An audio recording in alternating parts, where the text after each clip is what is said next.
Eh bien, bonjour à toutes et à tous. Merci de participer à cet atelier découverte sur le thème du burn-out et comment la kinésiologie peut aider les personnes qui en souffrent à surmonter cette épreuve. Voilà, donc je vais commencer par me présenter. Hugues de Paoli, je suis kinésiologue depuis 2022. Je travaille sur l'humain, mais également l'animal. Auparavant, j'étais manager en multinationale et j'ai vécu moi-même un burn-out. Donc, je connais le sujet par l'intérieur, si j'ose dire. Mes spécialités, ce que je préfère, c'est de travailler sur les problématiques d'anxiété et de burn-out, bien évidemment, chez l'humain. Et puis, concernant l'animal et l'humain qui s'occupe de l'animal, eh bien, je travaille en fait sur le couple de manière à les aider à surmonter leurs difficultés, le stress, leurs problèmes de comportement, individuellement, et aussi dans le but d'améliorer la relation entre deux.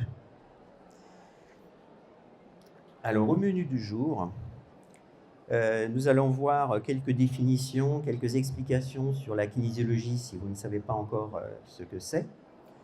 Également, quelques éléments d'information sur le burn-out, des définitions, les facteurs de risque, le processus d'évolution. Ensuite, nous allons entrer un peu plus dans le vif du sujet en regardant quel est le processus de séance classique en kinésiologie et quelles sont les personnalités qui sont plus à risque au burn-out. Et nous verrons ensuite deux cas pratiques. Et enfin, nous terminerons par vos questions. Sachez que concernant les questions, je n'ai pas de stand sur le salon. Donc si jamais vous n'avez pas le temps de poser vos questions, je resterai à la sortie du salon pour que vous puissiez me demander ce que vous voulez. Et également, vous pourrez m'appeler, hein, vous avez mes coordonnées sur les flyers, vous pouvez me téléphoner éventuellement par la suite si vous avez des questions qui vous viennent. Alors, la kinésiologie, qu'est-ce que c'est? C'est une pratique psychocorporelle. Elle vient des États-Unis dans les années 60 par un chiropracteur qui s'appelait George Goodhart et qui a fait le lien avec les enseignements de la médecine traditionnelle, notamment la circulation de l'énergie dans le corps au travers des méridiens en médecine chinoise. Alors la particularité de cette pratique, alors pourquoi psychocorporelle, parce qu'en fait on passe par le corps pour adresser des problématiques d'ordre psychologique et émotionnel, psycho-émotionnel. On passe par le corps notamment en utilisant le test musculaire. Donc par exemple, une personne qui vient me voir dans la station debout pour tester, pour réaliser un test musculaire, si je teste le deltoïde antérieur situé ici, mais je vais lui demander de garder cette position et moi je vais effectuer des petites pressions. Et ces pressions, je vais les appliquer tout en posant des questions fermées. Donc fermées, c'est-à-dire on attend une réponse oui ou non. Bon, par exemple, une personne qui aurait un problème de confiance en elle, c'est un cas un peu bateau, si elle me dit j'ai confiance en moi et que le test est fort, c'est-à-dire que le bras ne bouge pas en fait, ça veut dire qu'il n'y a pas de stress derrière ça. Donc la personne en fait n'est pas concernée par cette problématique-là. Si par contre le bras baisse un peu en disant cette phrase, pendant que je teste, ça veut dire qu'il y a un stress pour la personne en disant cela. Donc elle est concernée par la problématique. Voilà comment on interroge le corps. Et on peut interroger tout un tas de muscles. Il y a des muscles spécialisés pour tel ou tel méridien. Enfin, il y en a une quantité très importante. Donc oui, juste une petite remarque. Je pense que c'est clair pour tout le monde, mais la kinésiologie, c'est une discipline de bien-être. Donc ça ne se substitue en aucun cas à la visite, à un traitement, un suivi médical ou vétérinaire. Alors, quel est le but de la kinésiologie? Eh bien, on adresse des problèmes psycho-émotionnels, comme je vous l'ai dit, également des facteurs psychosomatiques, également le soulagement de la douleur. Donc, le but global, c'est de gérer les stress, aider les personnes à gérer leur stress. Donc, Par exemple, on va avoir les problèmes de douleur, de fatigue, de troubles du sommeil, il y en a beaucoup, évidemment de burn-out, la gestion des émotions qui sont désagréables pour la personne, les problèmes d'estime de soi, de confiance en soi, les relations interpersonnelles, que ce soit dans la vie personnelle ou professionnelle, la colère, l'anxiété, les états dépressifs. Également, on adresse spécifiquement le processus de deuil. Alors, sachant que le processus de deuil, ce n'est pas forcément uniquement lié à la mort de quelqu'un que l'on connaît, hein, humain ou animal. On peut adresser par ce biais également des grands changements de la vie, des séparations, des divorces, des changements de lieu de vie. Voilà. Donc, c'est à comprendre, c'est faire le deuil d'une situation. Également, c'est une discipline intéressante pour aider à améliorer les performances au niveau professionnel, au niveau des apprentissages, également dans le domaine sportif. Alors, pour aborder un peu plus spécifiquement le burn-out maintenant, une définition. Alors déjà, on parle évidemment, on pense tout de suite à un effondrement à la fois physique et psychologique. La définition de l'Organisation mondiale de la santé, donc là, que j'ai traduite, le burn-out est décrit comme un syndrome résultant d'un stress chronique au travail qui n'a pas été géré avec succès et qui se caractérise par 3 éléments: un sentiment d'épuisement, du cynisme ou des sentiments négatifs liés à son travail et une efficacité professionnelle réduite. Donc là, la définition de l'OMS est clairement focalisée sur le monde professionnel. Toutefois, on peut avoir un burn-out à titre personnel. Et il y a notamment des écrits, je pense à un livre écrit par une amie sophrologue sur le burn-out parental. Donc le burn-out existe aussi dans la sphère privée. Mais il est vrai qu'on a tendance à penser que c'est uniquement dans la sphère professionnelle. Alors, quel est le cercle vicieux du burn-out? Il y a sa part de conditions de travail qui peuvent être frustrantes. On ne peut pas faire ce que l'on veut ou on ne peut pas le faire de la manière que l'on veut. Démotivantes, voilà, un travail qui n'est pas intéressant pour la personne.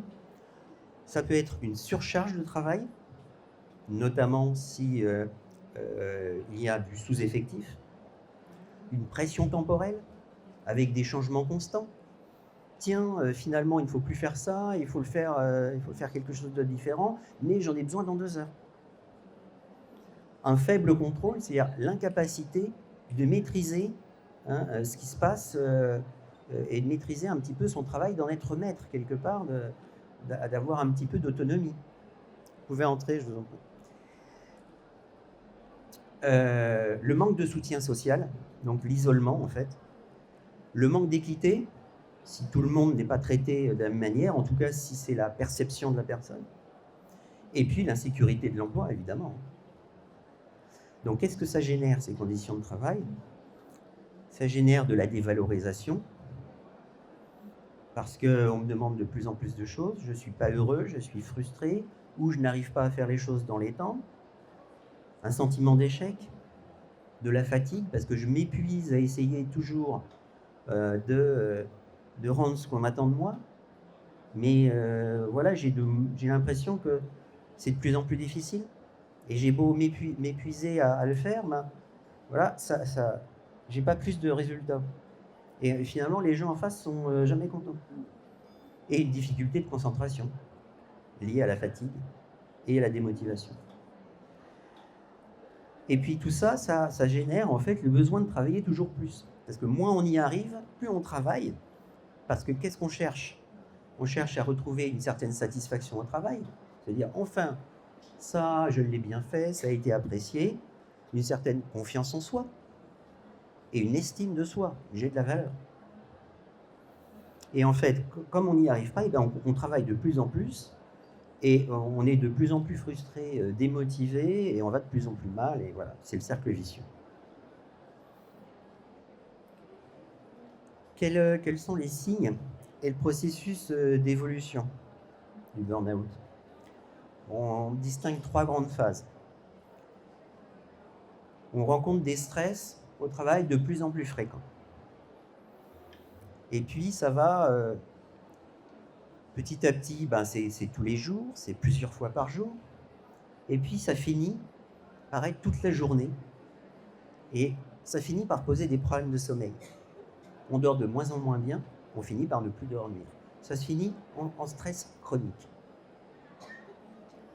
Donc là, le mal-être est très installé déjà à ce niveau-là.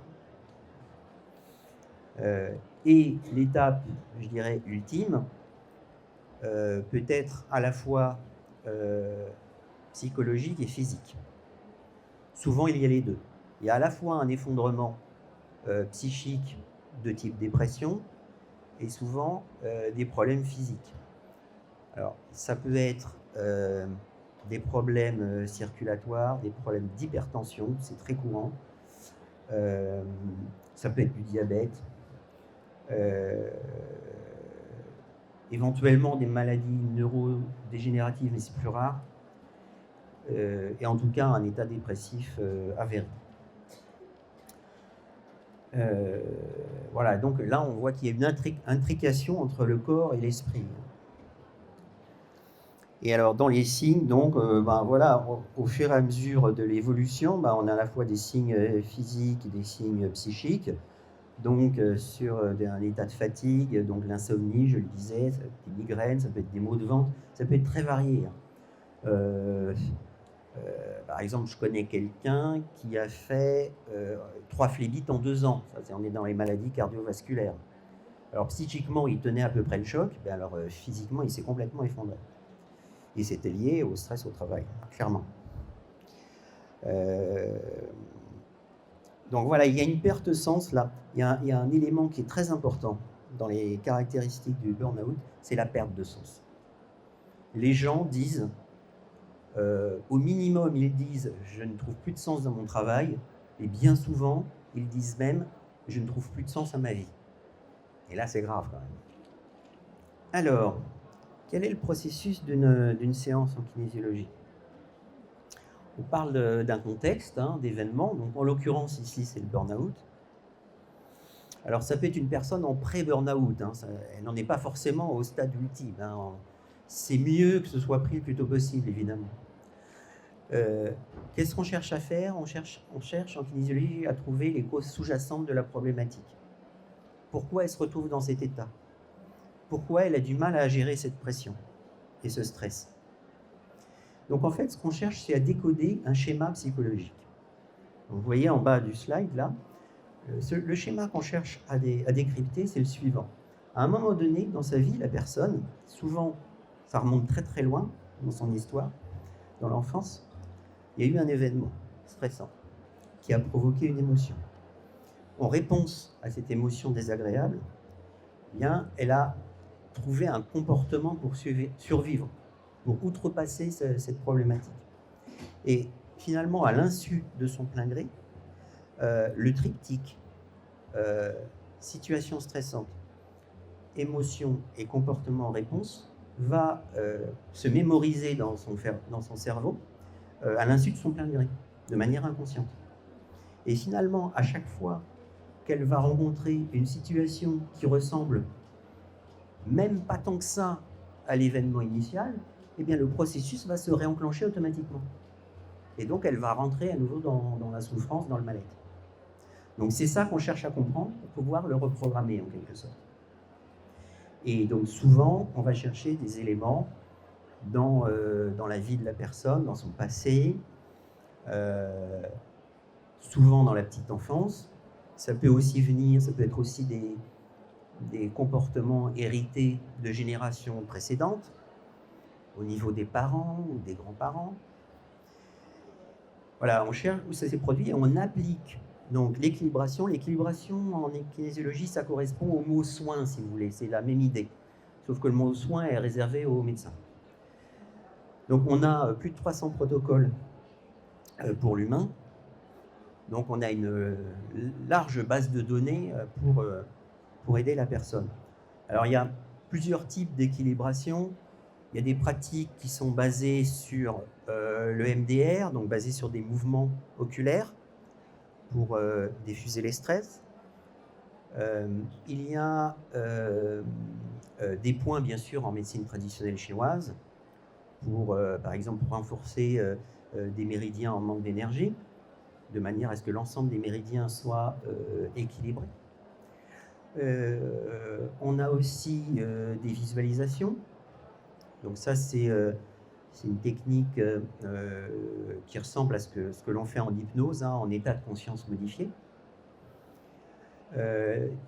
On utilise aussi le travail sur les chakras et l'aura, donc ça vient de la médecine traditionnelle indienne.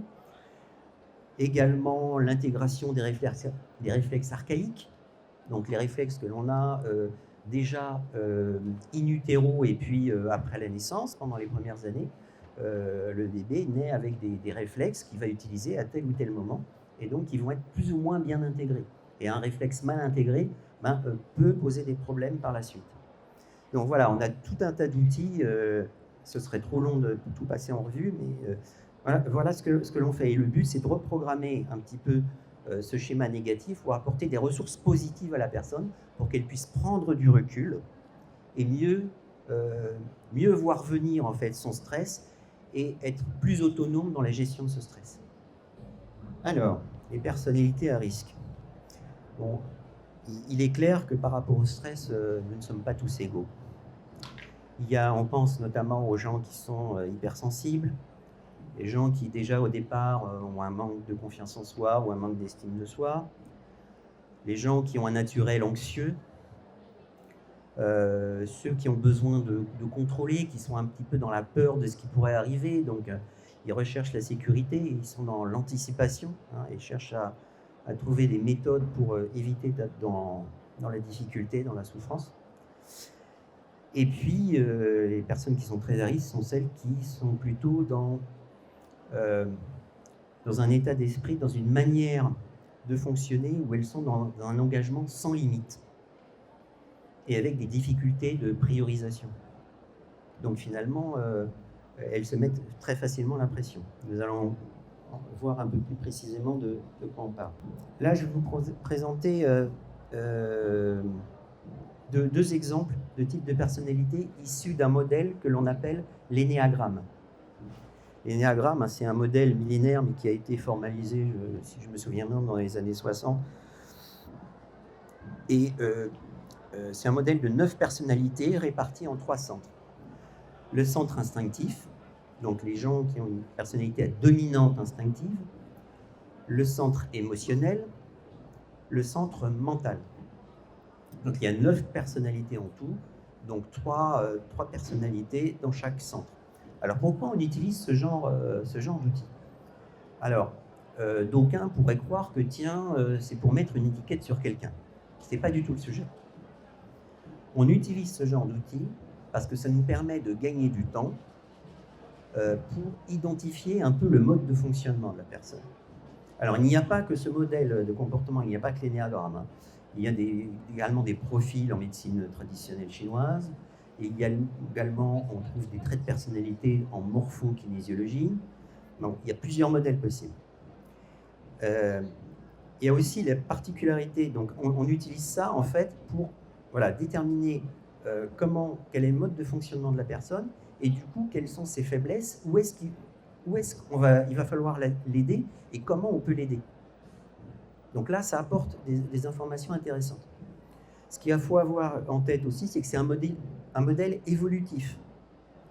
C'est-à-dire la personne peut avoir un profil de base, voilà, bon, par exemple perfectionniste, puisqu'on l'a à l'écran, mais elle peut aussi aller piocher des compétences tout au long de sa vie dans d'autres profils.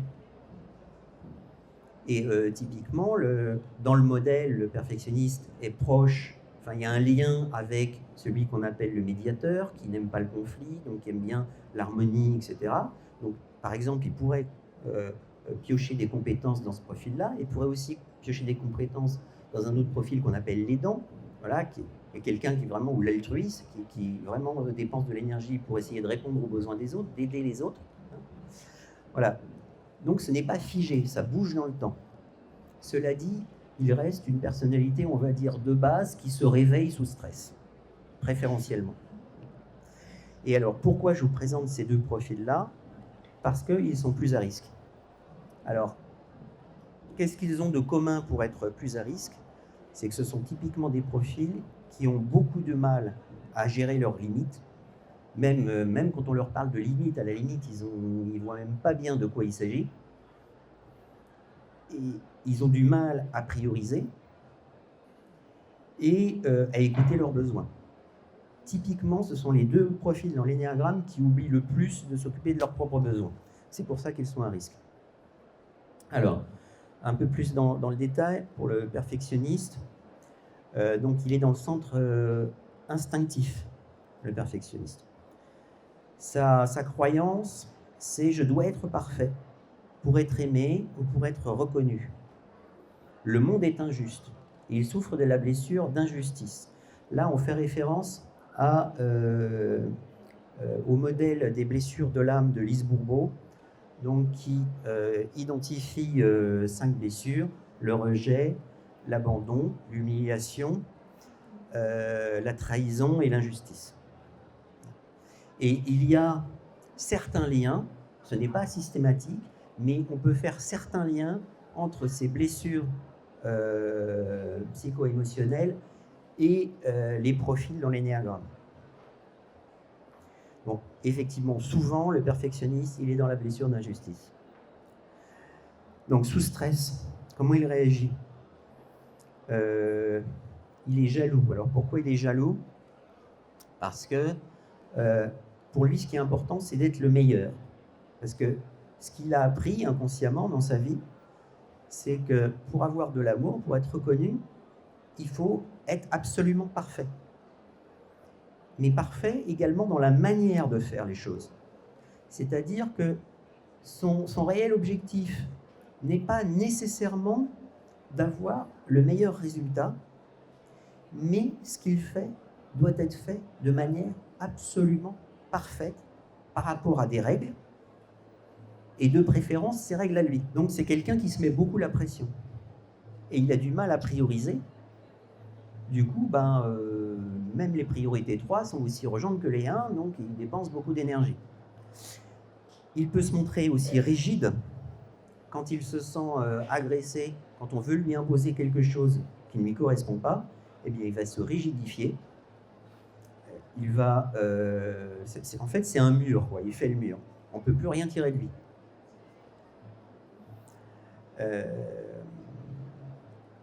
Il est aussi dans la colère, mais dans la colère intérieure. Pourquoi? Parce que c'est un profil qui considère que la colère, c'est mal. On n'a pas le droit de se mettre en colère.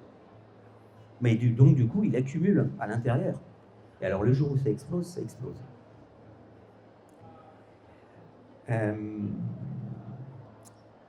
Donc, il est dans le jugement facilement, par rapport aux autres, mais aussi par rapport à lui-même. Donc, il a un haut niveau d'exigence, pour lui-même d'abord, mais aussi pour les autres.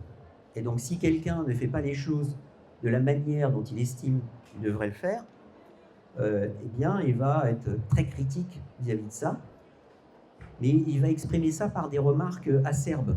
On a parlé de ce critère-là tout à l'heure, hein, dans les signes de burn-out. Vraiment des remarques un peu blessantes, un peu acerbes comme ça, et pas de la colère vraiment ouverte, c'est un peu différent. Et il se met la pression et met la pression à autrui. Mais il se met surtout beaucoup plus la pression à lui-même qu'à autrui, en vérité. Donc, qu'est-ce qu'on peut faire pour lui? De quoi il a besoin? Il faut essayer de l'amener à comprendre qu'il est important de prendre du recul et que finalement, il peut recevoir de la reconnaissance et de l'amour simplement en étant lui-même, sans avoir besoin finalement de faire des choses si extraordinaires que cela. Aussi, il l'amenait à exprimer ses émotions, parce qu'il a tendance à se couper de ses émotions. Il a beau ne pas être dans le centre mental, il a tendance quand même à intellectualiser pas mal. Aussi à prendre le temps de faire les choses, ne pas se précipiter. Et aussi, mieux gérer les priorités, se focaliser sur ce qui est réellement urgent, uniquement les priorités. Et globalement, voilà, lâcher prise sur cette affaire de la perfection qui est finalement une idée complètement irréaliste et qui n'a pas d'existence réelle en définitive, c'est très relatif. En gros, le message, c'est l'imperfection est parfaite pour lui, c'est le message qu'il faut lui faire passer. Le profil loyaliste, il est dans le centre mental. Donc c'est quelqu'un dont l'intellect fonctionne généralement très très bien. Alors sa blessure, c'est « un jour, on a trahi ma confiance. Le monde est dangereux et il a un besoin de justice. » Il ressent une trahison. Dans les blessures de Lise Bourbeau dont je parlais tout à l'heure, voilà, il est typiquement souvent dans la blessure de trahison. Donc son gros problème à lui, c'est la confiance. Confiance en lui-même, confiance en l'autre. Sous stress, comment il fonctionne? Eh bien, il est dans le doute, puisqu'il a un problème avec la confiance, dans le doute de lui-même et de l'autre. Pourquoi? Parce qu'il a peur de la trahison. Et comme aussi le mot-clé chez lui, en dehors de la confiance, c'est la peur, il est vraiment guidé par les peurs, eh bien, il va se mettre à élaborer tout un tas de stratégies avec tout ce qui pourrait arriver, les cas A, B, C, W, X, Y, tout ce que vous voulez. Donc il essaye de mettre du contrôle pour se protéger un maximum, pour tout anticiper, au cas où il arriverait ceci ou cela. Donc il dépense beaucoup d'énergie à faire ça. C'est aussi, on l'appelle le loyaliste, parce que c'est quelqu'un qui est vraiment dans la loyauté. Une fois qu'il a donné sa confiance, c'est extrêmement fort, et le contrat moral, ça veut dire quelque chose pour lui. Donc même s'il ne remplit pas ses engagements dans le cadre d'un contrat moral, eh ben, il prendra ses responsabilités, et ce sera, tant pis pour lui, mais il l'accepte tout à fait. Donc il y a une certaine beauté là-dedans, mais après il a tendance à se focaliser et à être quand même assez agressif s'il sent que les autres ne suivent pas ses plans. Pourquoi? Parce qu'il va avoir peur. Parce que j'ai mis en œuvre des plans pour me protéger contre toutes les peurs possibles, tout ce qui peut arriver, mais si lui, là, il ne suit pas mes préconisations, oh là là, il y a du danger. Il y a du danger pour lui, peut-être du coup, s'il se met en danger, ça peut me mettre en danger aussi. Donc là, c'est panique à bord pour le loyaliste. Outre le fait, comme je vous l'ai dit tout à l'heure, qu'il a aussi une grande tendance à ne pas bien gérer ses limites et à oublier ses propres besoins au profit des autres, donc ce qui le rend un bon candidat pour le burn-out, eh bien, il a besoin aussi de se calmer un petit peu sur son attachement à la justice, la notion de justice qu'il a. Et plutôt essayer de lui faire comprendre, de l'amener plutôt à se dire, ok, tu peux rechercher une certaine justesse, quelque chose d'un peu adapté, d'un peu souple, mais la justice absolue n'existe pas réellement. C'est une notion un peu trop forte, quoi, en fait, et qui lui met la pression.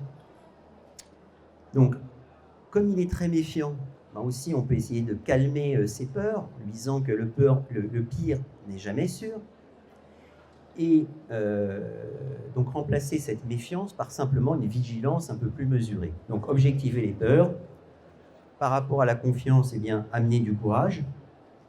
Voilà. Un homme de 47 ans. Pardon.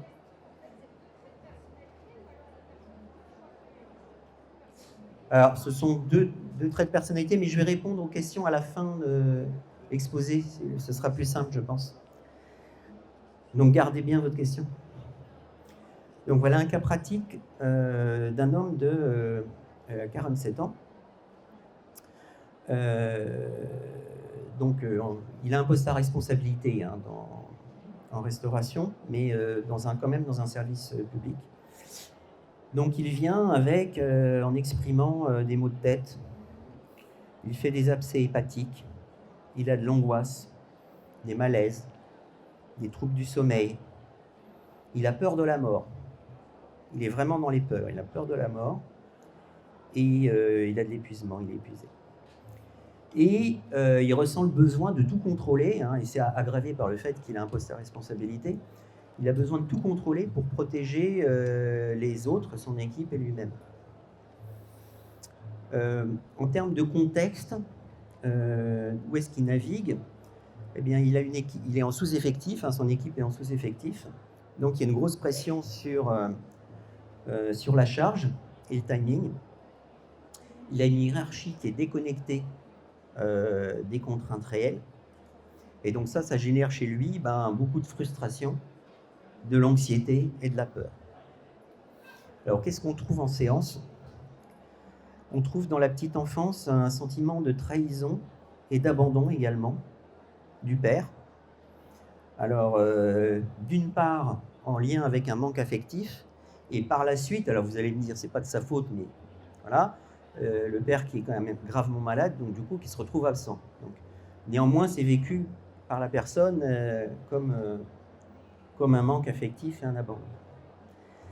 Et ce qui est intéressant aussi, c'est que c'est une personne qui a pris un petit peu le rôle du père, puisqu'il s'est occupé de sa sœur et de sa mère.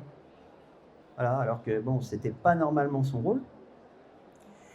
Donc, qu'est-ce que l'on trouve? On trouve qu'il est dans une personnalité donc, de type loyaliste, comme on l'a vu auparavant, et il dépense beaucoup d'énergie dans les scénarios d'évitement de tout ce qui pourrait arriver, pour lui et pour les autres. Alors, il y a une chose que j'ai oublié de vous dire quand je vous ai parlé des profils de l'énéagramme, c'est que les profils ne se testent pas. Déontologiquement, ce n'est pas acceptable. Ce que l'on va tester, on va tester des phrases qui correspondent éventuellement à tel ou tel profil. Et on va comme ça vérifier si la personne est concernée par la problématique de ce profil-là à ce moment-là où on fait la séance. Ce qui ne veut rien dire, finalement, c'est pas pour autant qu'on est sûr que c'est sa personnalité de base ou quoi que ce soit. Le seul intérêt, c'est d'identifier le profil qui va nous apporter des informations utiles pour la personne dans le cadre de son burn-out au moment de la séance. Voilà. Bon, en général, quand on arrive quand même par des questions un peu en entonnoir, focalisées sur un profil, on arrive à déterminer s'il est à peu près là-dedans ou si en fait on fait fausse route.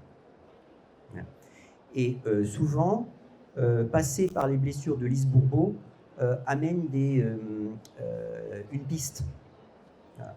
Alors une piste qui n'est pas, ce n'est pas un lien bijectif, hein, c'est pas unique. C'est pas, par exemple, c'est pas parce que quelqu'un est dans la blessure d'injustice qu'il va forcément être perfectionniste, mais disons que voilà, ça peut on peut commencer à se poser la question quand même.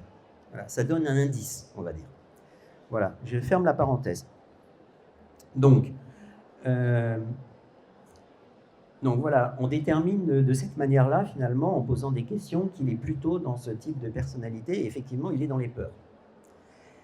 Et il l'a bien dit, puisqu'il a la peur de la mort, c'est quelque chose de très important pour lui. Alors, l'équilibration, donc qu'est-ce qu'on va faire? Qu'est-ce qu'on a fait pour l'aider, là? Eh bien, on a équilibré l'énergie dans toutes ses dimensions. C'est un très gros protocole dans la partie de Bredgym. Pour ceux qui connaissent, j'ai deux confrères, enfin un consoeur confrère ici, c'est les 7 dîmes. Également, une autre équilibration par visualisation, en fait, pour couper les liens de souffrance en génération. Alors, deuxième cas pratique, une femme de 28 ans. Alors, elle, je la vois et elle m'exprime de l'angoisse, la phobie de vomir, un problème de tension artérielle, une apathie complète, donc un effondrement énergétique, quoi, une perte de sens. Elle m'a dit que la vie n'avait plus de sens. Et elle est dans un état, avec un état dépressif avéré. Et un isolement social complet. C'est-à-dire, en fait, elle restait chez elle, ça faisait des mois, genre 6 mois, je ne sais plus exactement, des mois qu'elle restait chez elle, elle se faisait tout livrer. Elle ne mettait pas le nez dehors, quasiment. Alors, elle mettait quand même le dé un petit peu dehors de chez elle, parce que c'est une cavalière professionnelle. Donc, mais elle ne l'est pas en dehors, on va dire, de l'écurie. Voilà pour le contexte. Et donc, dans le contexte aussi, vu son métier, eh ben, il y a un gros challenge, il y a une grosse pression sur les résultats et sur les contraintes financières. Parce qu'entretenir une écurie, ça coûte excessivement cher. Et s'il n'y a pas de résultat, ben, l'argent ne rentre pas. Également, il y a chez elle une peur du jugement par rapport à son frère, qui a eu un parcours beaucoup plus classique, une formation en grandes écoles, qui a bien réussi dans la finance, etc. Donc elles se sont comparées et dévalorisées quelque part par rapport à lui. Alors qu'est-ce qu'on trouve aussi en séance, c'est que dans la petite enfance, il y a un fort sentiment de rejet de la mère, doublé à l'abandon du père, moi, qui a quitté le domicile et voilà, qui n'est pas revenu. Et le rejet de la mère, il était très fort puisque sa mère lui a dit, lui a redit, et même tout au long de sa vie, que c'était une enfant non désirée et qu'elle lui avait gâché sa vie, en quelque sorte. Donc c'est quand même très fort. Donc un problème, ça, qu'est-ce que ça induit? Un problème d'estime de soi, et aussi le sentiment que j'ai pas le droit de baisser les bras, il faut que je sois forte et je continue pour montrer que je vaux quelque chose, montrer à moi-même, montrer aux autres. Donc ce type de personnalité, eh bien, on trouve qu'elle est de type perfectionniste, elle dépense beaucoup d'énergie pour atteindre la perfection, et comme en plus elle est dans la compétition, alors là, voilà, elle met la barre très très haut, au sens propre comme au figuré, puisque c'est de l'obstacle. Donc évidemment, le problème, c'est qu'elle ne sait pas gérer ses limites. Elle a du mal à accepter ses émotions, elle s'est un peu planquée sous le tapis, et elle n'a plus du tout le temps de s'occuper d'elle. Voilà. Donc, qu'est-ce qu'on a fait pour elle? Eh bien, on a fait une équilibration de type constellation familiale. Je ne sais pas si vous avez entendu parler de ça. En fait, ça consiste à faire une cartographie des personnages, des émotions, des situations que rencontre la personne dans son contexte, et à positionner ça pour représenter d'abord son mal-être, et ensuite de la faire réagir pour l'amener à trouver par elle-même des solutions, ou en redisposant ces cartes, je fais ça avec des cartes en individuel, en redisposant ces cartes, et peut-être en ajoutant des ressources positives pour l'aider, eh bien comment elle va pouvoir aller mieux pour gérer cet écosystème de personnes et d'émotions, etc. Nous avons terminé sur ce deuxième cas pratique. Nous allons pouvoir passer aux questions. Juste, je vous signale que demain à 11h, je fais une autre présentation ici sur les comportements souffrants. Comment se libérer des comportements souffrants avec la kinésiologie. Le 18 avril, je serai à l'Équi Festival de Pornichet sur comment surmonter les stress chez le cheval et sans cavalier. Et puis des ateliers à venir sur le terme du burn-out, sur le mieux se connaître soi-même pour aller mieux et améliorer ses relations interpersonnelles. Donc vous avez mes coordonnées là sur le slide ou sur les flyers que vous avez si besoin. Donc je vais maintenant écouter vos questions. Alors, une dame avait une question tout à l'heure. Vous pouvez faire passer. Oui, bonjour, c'était par rapport au modèle 9 de l'Ennéagramme. Vous parliez de deux personnalités perfectionnistes et loyalistes. Est-ce que ça va ensemble ou est-ce que c'est majeur ou mineur? Alors non, ça va pas nécessairement ensemble, même a priori pas trop. Donc je ne sais pas si vous étiez là au début de la conférence. Non. Donc j'ai expliqué au début que c'est un modèle l'Ennéagramme à 9 profils, répartis dans 3 centres. Donc centre instinctif, donc le perfectionniste est un des 3 du centre instinctif, le centre émotionnel, le centre mental. Le loyaliste est un des 3 du centre mental. Donc, alors, en fait, ce qui se passe, et ça on le voit très bien aussi dans les profils en médecine traditionnelle chinoise. Je vais vous donner un exemple comme ça.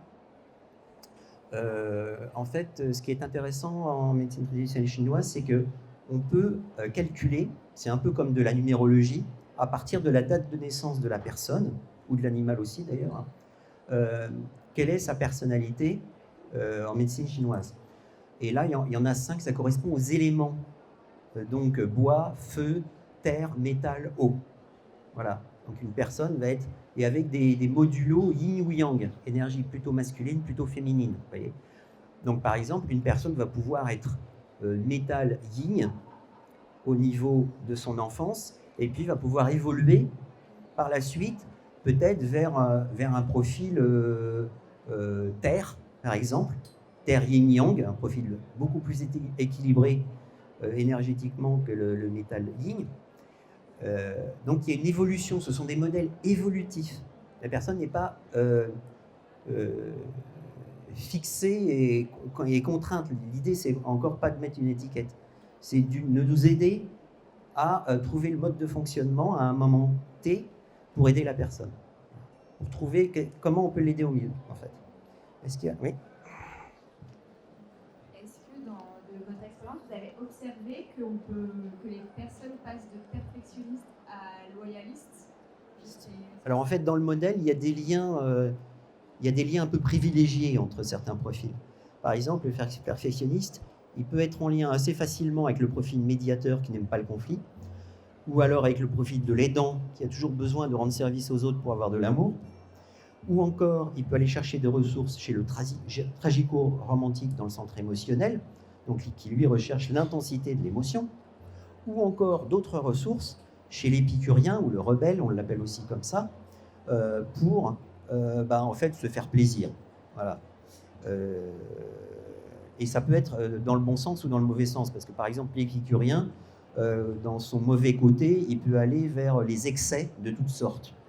Donc on mange très bien chez un épicurien, généralement, mais donc peut-être ça peut engendrer de la boulimie, et puis ça peut engendrer peut-être de l'alcoolisme ou des dépendances toxicomanes. Hein. Donc il y a toujours le côté blanc et le côté noir. Hein. Mais la personne garde toujours, en fait, son profil, on va dire, de base, de naissance. Et après, il y a une coloration qui change. Donc le perfectionniste qui va chercher des ressources chez l'épicurien, eh bien, il jouera, on va dire, l'épicurien, mais à la manière d'un perfectionniste. Il sera quand même toujours quelqu'un d'assez sérieux, d'assez... Voilà. Alors que l'épicurien, c'est quand même un gros déconneur, hein, le vrai épicurien. Voilà. Vous voyez le truc? En fait, la base reste constante.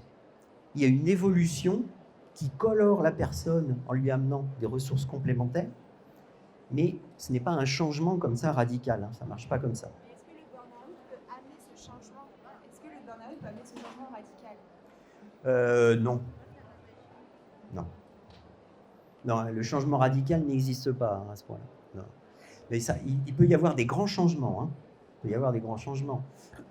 J'ai un exemple comme ça d'un profil métal qui a connu un burn-out. Et qui s'est retrouvé dans le profil bois. Le profil bois, ça correspond au rebelle à peu près, à l'épicurien. Monsieur avait une question. Ma question, c'est par rapport aux blessures de l'enfance.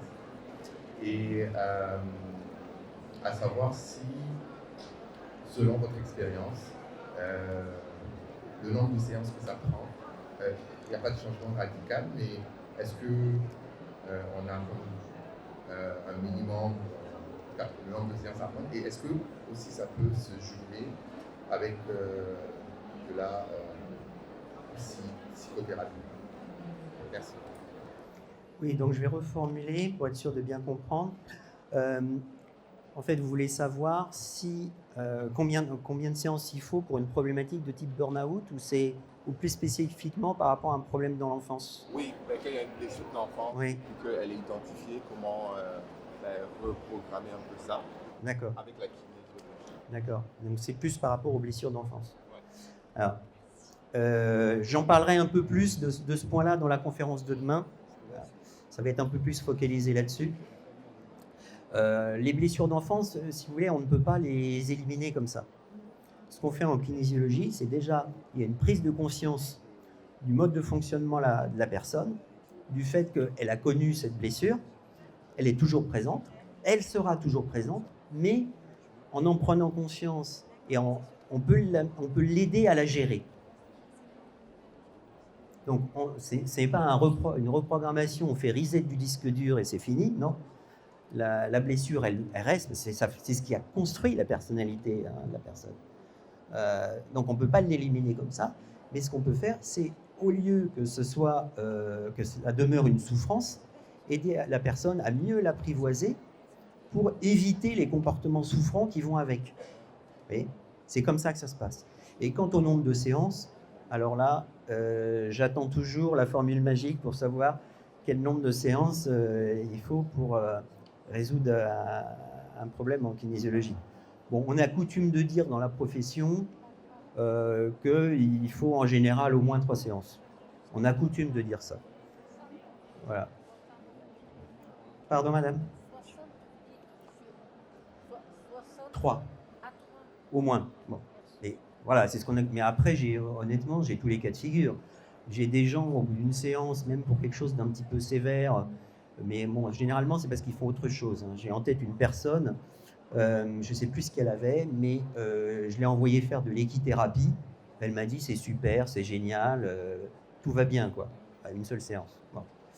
Et à côté de ça, j'ai un client que je vois facilement 2 fois par mois. Mais après, par contre, je ne le vois plus sur le même sujet. Disons qu'il a évolué, il a bien évolué sur la problématique de départ pendant 3-4 séances, mais après c'était réglé et il est passé à d'autres sujets. C'est un peu le système de la pelure d'oignon à la kinésiologie. Vous enlevez une couche, et puis ça va mieux, et puis tiens, finalement, il y a peut-être autre chose à gratter en dessous, et ainsi de suite. Alors, par rapport à votre question sur est-ce que c'est complémentaire avec d'autres pratiques, oui, bien évidemment. Et particulièrement, vous m'avez demandé pour la psychothérapie. Oui, c'est même très intéressant de faire les deux en parallèle, parce que en kinésiologie, on peut aller chercher des informations en passant par le corps de la personne, ce que ne peut pas faire un psychothérapeute, et également dans le passé de la personne, ou même des héritages transgénérationnels. Ça, le psychothérapeute, c'est plus compliqué. Disons qu'il passe par le mental de la personne. Il pose des questions au mental. Mais en passant par le corps, on a des informations qui peuvent être dans l'inconscient. Donc c'est très intéressant de faire les deux en même temps. Et donc, le psychothérapeute peut dire, tiens, la prochaine séance que vous avez, essayez d'avoir des informations sur tel sujet. Voilà. Et les deux fonctionnent très très bien ensemble. Est-ce que vous avez d'autres questions ? Il va falloir clore bientôt. Madame ? Est-ce qu'avec la bipolarité, ça peut conduire à des burn-out ? Écoutez, le trouble bipolaire n'a pas grand-chose à voir en soi avec le burn-out. Elles sont deux choses différentes. Hein. C'est un état, en fait, c'est un état d'humeur changeante qui oscille entre la dépression et l'état maniaque, ou le up and down, comme on veut. Disons qu'un bipolaire n'est pas forcément plus à risque par rapport au burn-out qu'un autre, quoique quand même il a une fragilité psychologique. Donc, je dirais, tous les gens qui ont une fragilité psychologique sont forcément plus à risque, si vous voulez. Ça tombe sous le sens. On va dire qu'il y a des prédispositions, mais il pourrait très bien faire autre chose. C'est pas... voilà. Il n'y a pas de lien direct, si vous voulez. C'est pas démontré. Hein. Bien, je crois qu'il est l'heure que je cède la place au prochain intervenant. Je vous remercie pour votre attention. Et puis, si vous avez encore des questions, vous pouvez me joindre par téléphone ou je reste à la sortie de la salle. Voilà. Je vous en prie. Merci, madame. Merci à vous tous. Merci à vous.